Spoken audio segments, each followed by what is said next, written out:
Professeur agrégé de droit public à l'université Cheikh Anta Diop de Dakar. Bonsoir Abdoulaye. Bonsoir à vous Sarah Cissé. Merci au professeur Camara d'avoir bien voulu honorer cette invitation. Alors on va dresser des enseignements mais aussi parler des perspectives des locales de 2022. Le vote a eu lieu dimanche. D'abord un point sur l'organisation. Pour vous, tout a été bien fait ou il y a des choses à améliorer comme dans toute œuvre humaine? Oui, merci beaucoup de m'avoir invité et merci également à toute l'équipe de la TFM. C'est toujours un plaisir que de me rendre ici pour donner ma position sur ce qui se passe dans mon pays. Alors ces élections se sont déroulées globalement dans des conditions tout à fait correctes. La violence inouïe que certains nous prédisaient n'a pas eu lieu. Mais il y en a eu lors de la campagne quand même. Il y a eu des actes de violence qui ont été commis ici ou là pendant la campagne. Mais d'une manière générale, je considère que c'est assez marginal, fort heureusement. Le scrutin s'est déroulé dans le calme. Les Sénégalaises et les Sénégalais se sont rendus massivement dans les urnes en toute responsabilité et ont fait ce qu'ils avaient à faire dans le secret de l'isoloir. Est-ce à dire que ce problème du contentieux autour du fichier électoral doit être désormais derrière nous? Non, je ne dirais pas ça. Je ne dirais pas ça pour cette raison précise que des élections, c'est d'abord la confiance entre les acteurs du jeu électoral. Et force est de constater que cette confiance qui aurait dû avoir lieu entre les acteurs du jeu électoral, de la majorité présidentielle comme de l'opposition, cette confiance-là n'a jamais été de mise au Sénégal. Songez qu'à l'élection présidentielle de l'an 2000, il y a 22 ans je crois, les partisans du président Wade, la coalition qui s'était nouée autour du président Wade, avaient pour dénomination Front pour la régularité et la transparence des élections. Vous vous en souviendrez peut-être, qui a été transformé dans l'entre-deux tours en Front pour l'alternance. Donc c'est un vieux débat. 22 ans après, les mêmes problèmes se posent toujours à la veille de chaque scrutin. Ce qui veut dire que le Sénégal a encore beaucoup de chemin à faire par rapport à cette confiance qui est nécessaire à l'organisation d'élections apaisées. Alors, pour ce qui est des enjeux politiques qu'il y avait, on savait que c'était des élections locales, mais beaucoup pensent que les gens n'ont pas voté justement pour un programme proposé ou un bilan défendu. Donc, pourquoi? Moi, je dirais que les gens ont voté pour un programme, les gens ont sanctionné positivement ou négativement un bilan de tel ou tel maire qui a été élu il y a 7 ans de cela. Mais on ne peut pas perdre de vue également que cette élection avait les allures d'un référendum pour ou contre la politique du président de la République. Puisque la coalition Benno Bokk Yakaar, qui présentait des candidats un peu partout au Sénégal, a eu à essuyer des défaites, j'allais dire, cuisantes, pour ne pas dire humiliantes, dans certaines localités du Sénégal. Or, le bulletin de la coalition Benno Bokk Yakaar, c'est à peu de choses près le bulletin du parti APR. Il faut bien le savoir. C'est le bulletin beige-marron avec le cheval qui apparaît très clairement.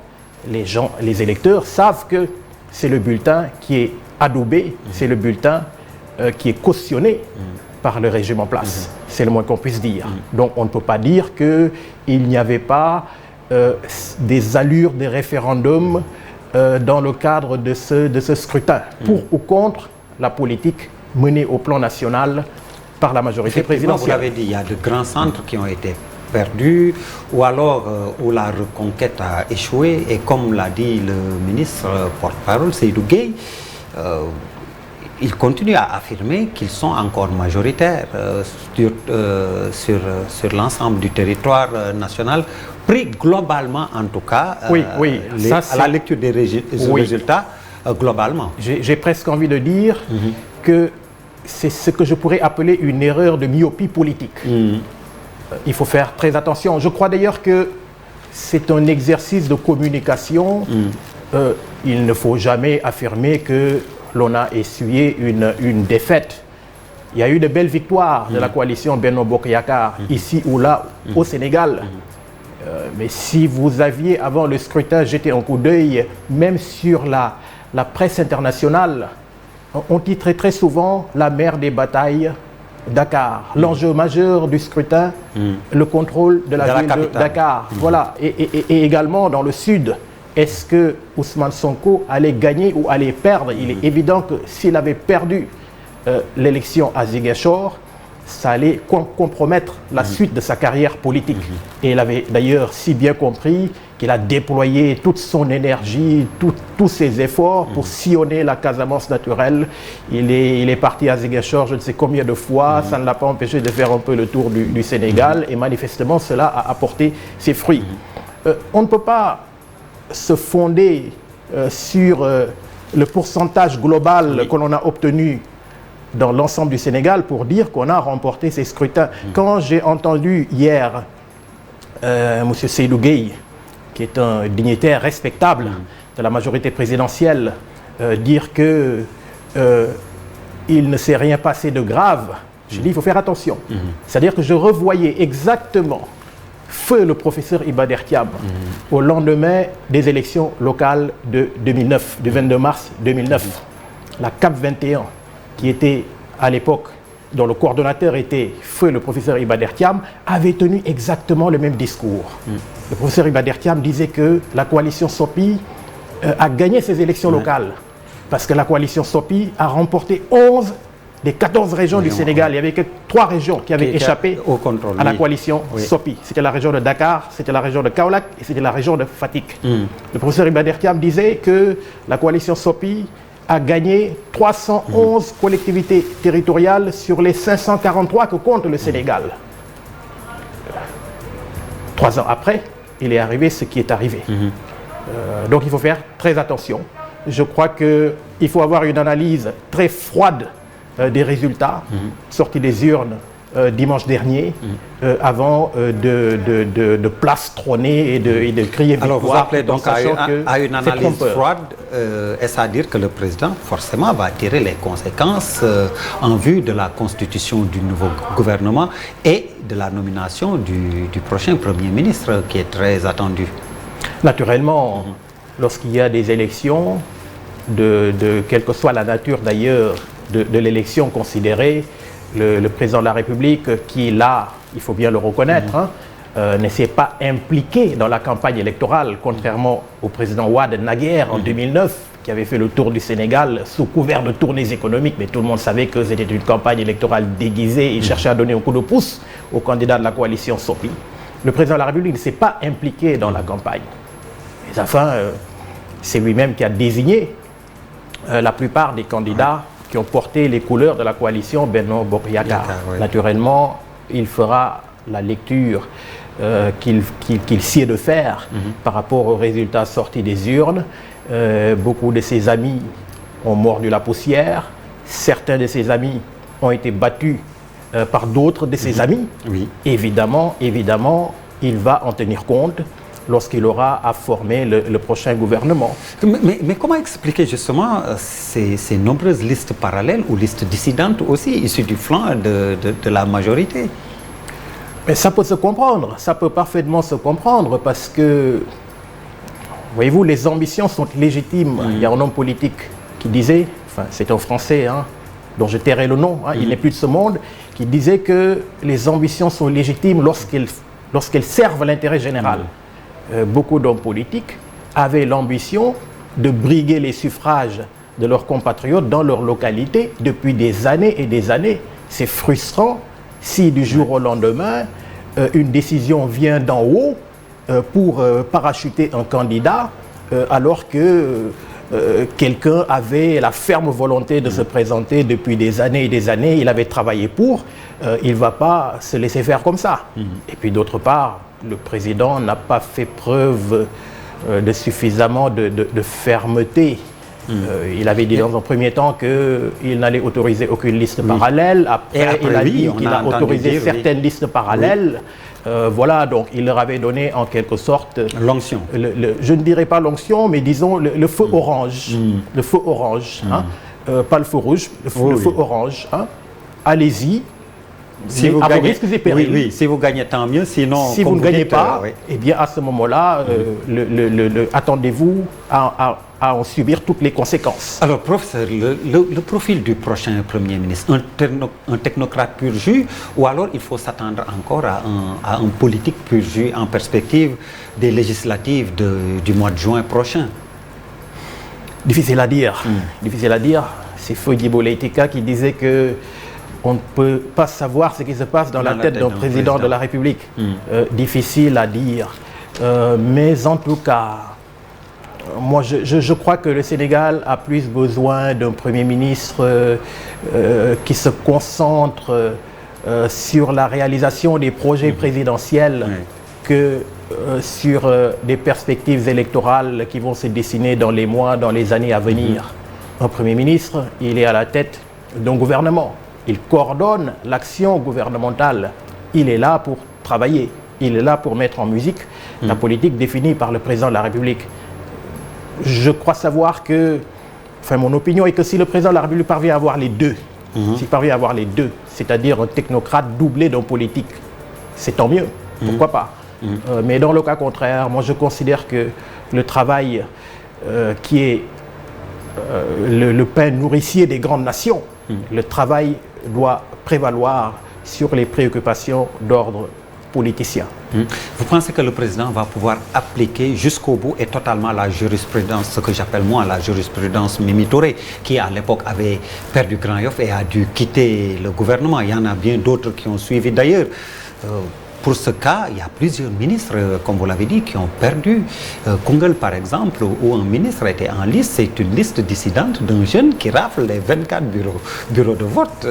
Sûr, vous parlez de Koungheul. Oui. Que dire de ce qui s'est passé à Yoff, à la surprise générale. Oui, c'est un exemple que je donne comme ça. Donc, est-ce que le président pourra appliquer jusqu'au bout ce que j'ai appelé la jurisprudence Mimi Touré, à votre avis? Encore une fois, c'est à lui de voir. Hein. On n'est pas là pour donner des leçons. On n'a pas cette prétention-là au président de la République. Hein. Il fera ce qu'il a à faire. On tente de dresser des perspectives, professeur. Voilà, bien sûr, j'ai bien compris le sens de votre question. Hein.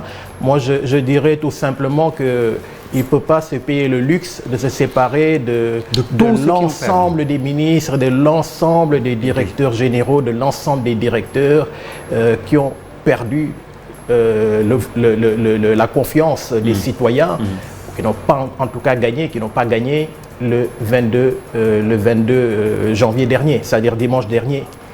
Parce que tout simplement, ils sont nombreux. Ils sont nombreux. Il y en a qui avaient commencé à travailler sur des projets présidentiels depuis des mois, voire des années. On ne peut pas, comme ça, à 2 ans de la fin du mandat de l'actuel président de la République, se permettre de tout chambouler pour recommencer à zéro. Je pense donc, à mon humble avis, que le président de la République aura une position très équilibrée par rapport aux enseignements, par rapport à ce qu'il fera suite donc aux résultats électoraux qui n'ont pas été, j'allais dire, un très grand succès pour la coalition actuellement au pouvoir. Mais c'est aussi l'usure du pouvoir parce qu'ils sont là depuis 12 ans également, il faut bien le reconnaître. Dites-moi, vous pensez que les législatives vont se tenir à date échue si on sait que les locales ont été repoussées de 2 ans? Il est possible que l'on repousse les législatives pour une quelconque raison? Oui, à mon avis, rien ne le justifierait. Rien ne le justifierait. La démocratie, c'est aussi le respect du calendrier électoral. Il faut aller aux élections à date échue. C'est-à-dire que lorsque le mandat, la notion de mandat, c'est quelque chose de fondamental.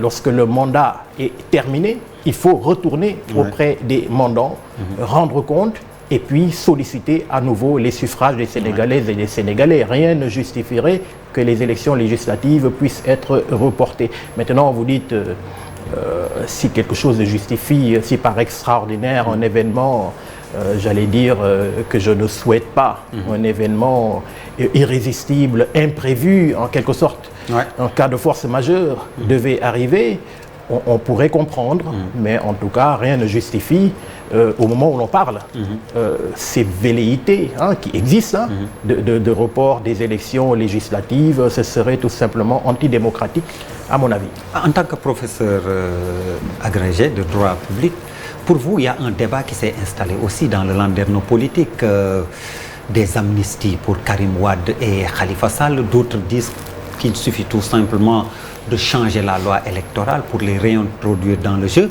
Vous, en tant que professeur de droit, qu'est-ce que vous auriez suggéré pour régler ces deux cas, Karim Wade, Khalifa Sall? Bon, pour Khalifa Sall, à mon avis, la question est moins complexe. Parce que, pourquoi? Bon, tout simplement parce que la juridiction qui a eu à le condamner, je crois qu'il n'a pas été déchu, même pour Karim Wade. Karim Wade n'a pas été, la juridiction n'a pas prononcé la déchéance de ses droits civiques. Bon, l'amnistie, c'est un problème, parce que, encore une fois, on amnistie, tout le monde le sait, on n'a pas besoin d'être étudiant en droit pour le savoir. On amnistie des faits, ça efface la condamnation. Même si on sait que derrière cette amnistie des faits, ce sont des personnes qui sont ou qui sont à l'origine. Tout à fait. La motivation. Tout à fait. Moi, je crois que c'est une question qui est très complexe, qu'on ne peut pas comme ça résoudre par un coup de baguette magique. Ça, c'est clair.